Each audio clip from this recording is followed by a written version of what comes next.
And in the process of working on your dreams, you are going to incur a lot of disappointment, a lot of failure, a lot of pain, a lot of setbacks, a lot of defeats. But in the process of doing that, you will discover some things about yourself that you don't know right now. What you will realize is that you have greatness within you. What you'll realize is that you're more powerful than you can ever begin to imagine. What you will realize is that you're greater than your circumstances, that you don't have to go through life being a victim. As Jack indicated, I was born in Miami, Florida, in an area called Liberty City, in an abandoned building on a hard linoleum floor with my twin brother. We were 6 weeks of age, we were adopted. When I was in 5th grade, I was identified as EMR, labeled educable, mentally retarded, put back from the 5th grade into the 4th grade, and stayed in that category until I got out of high school. I don't have any college training, but I met a high school teacher who one day changed my life. I was waiting on another student, and when he came in, he said to me, "Young man, go to the board and write what I'm about to tell you."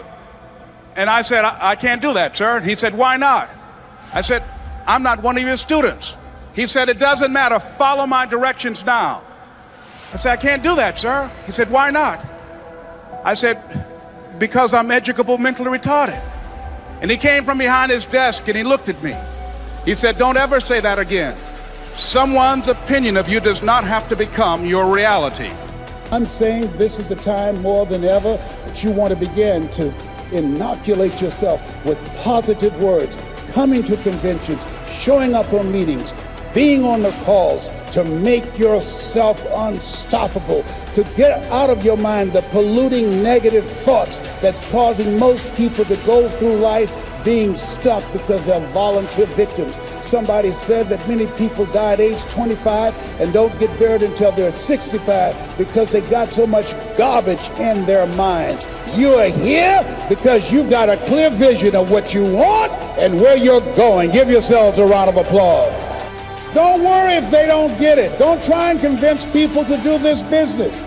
A person convinced against their will is of the same opinion still. You are not like everybody else. You can walk outside and find pigeons, but if you're looking for eagles, it's going to take you a minute. You are different. It's lonely at the top. How many of you know it's lonely at the top? Raise your hands. It's lonely at the top, but you eat better. That's what I'm talking about. You're different. One great entrepreneur said, "I choose not to be a common man. It's my right to be uncommon if I can. I seek opportunity, not security. I do not wish to be a kept citizen, humbled and dulled by having the state look after me. I want to take a calculated risk, to dream and to build, to fail and to succeed. I refuse to live from hand to mouth. I prefer the challenges of life to the guaranteed existence, the thrill of fulfillment to the still calm of utopia. I will never cower before any master, nor bend to any threat. It's my heritage to stand erect, proud and unafraid, to face the world boldly and say, this I have done." You showed up because you're building a business that you can stand and say, "I did this. I did this. This is my dream." Give yourselves a round of applause. Yes, yes, yes. It's hard changing your life. It was hard when just over 3 years ago, in the Penobscot building in Detroit, Michigan, where I was operating my business, and I fell on some hard times, and I was sleeping in my office. It was hard coming into the lobby, and the security said, "Excuse me, Mr. Brown, can we see you for a moment?" And I said, "Yes," and I walked up to the counter, and he gave me an envelope. And he said, "Would you mind reading it here?" And I opened the envelope, and the envelope was from management that said, "This is an office tower. It's not a hotel.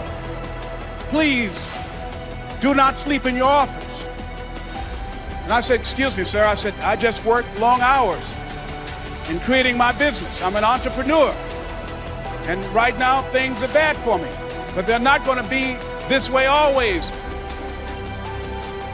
And I just asked for the opportunity to continue to operate like I'm doing. I'm not trying to make this my home." And it was hard coming through the lobby. And sometimes they would laugh. There's a guy talking about becoming successful. And look at him. He's bathing in the bathroom upstairs on the 21st floor. He sleeps on the floor. Him and two other dreamers up there. Look at him. It was hard, ladies and gentlemen, coming to speak to people. And I was facing financial difficulties in my own life. I was behind on my bills and my dreams, and I'm saying to them, you can live your dream. It was hard, ladies and gentlemen.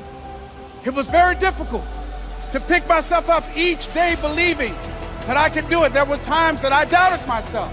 I said, God, why is this happening to me? I'm just trying to take care of my children and my mother. I'm not trying to steal or rob from anybody. Why did this have to happen to me?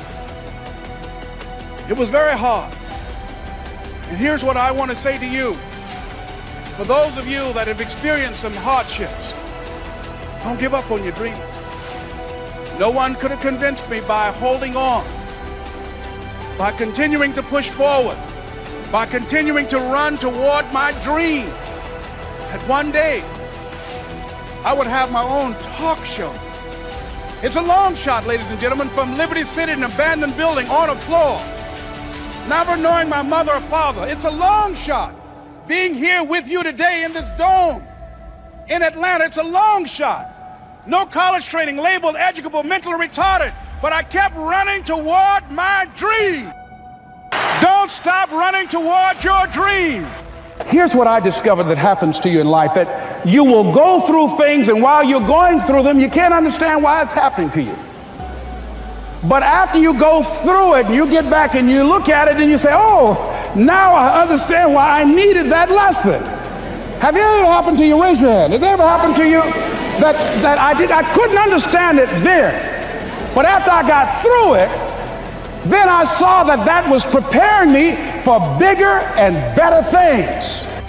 That as you go through the challenges of life and you look at it and embrace whatever comes to you, don't run from it.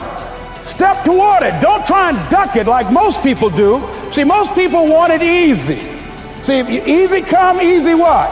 Easy go.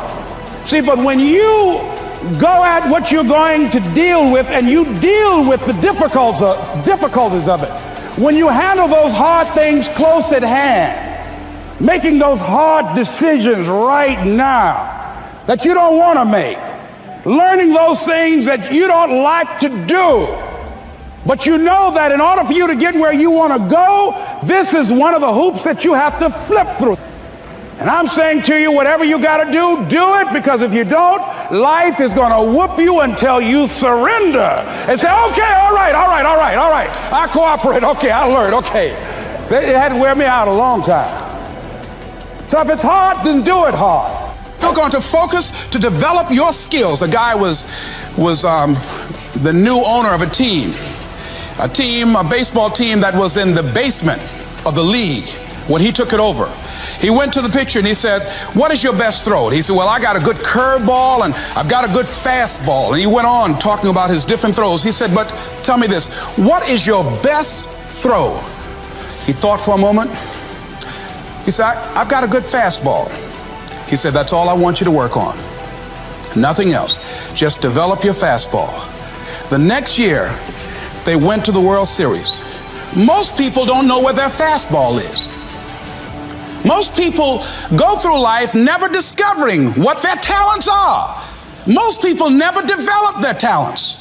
They have skills and abilities, but if you don't nurture them, if you don't develop them, they will never serve you. Your gifts can take you many places if you develop your gifts. Most of us don't like to do those things that come easy to us. I've always loved to talk to people. I decided, taking this advice, to develop my skills as a speaker. And my gift has developed and it's taken me many places. You have something that you brought to the universe, and that if you decide that my life deserves my developing this, what I do well, and becoming the best at it, and mastering myself, and seeing what I have within me, if you decide to drop your buckets where you are and develop your gifts, I grant you, you'll never ever be without. I grant you that your gifts will take you places that will literally amaze you. I grant you that if you begin to work to develop your gifts, you'll develop a strong sense of happiness. You'll get a larger vision of yourself, because part of beginning to get a larger vision of yourself, all of us need some area of our lives where we can have a feeling of competence. That people know when they think about this area, that's something you do. That you eat and sleep that. And that you do that. You do that. And people know it. And you know it. So you've got to work on it.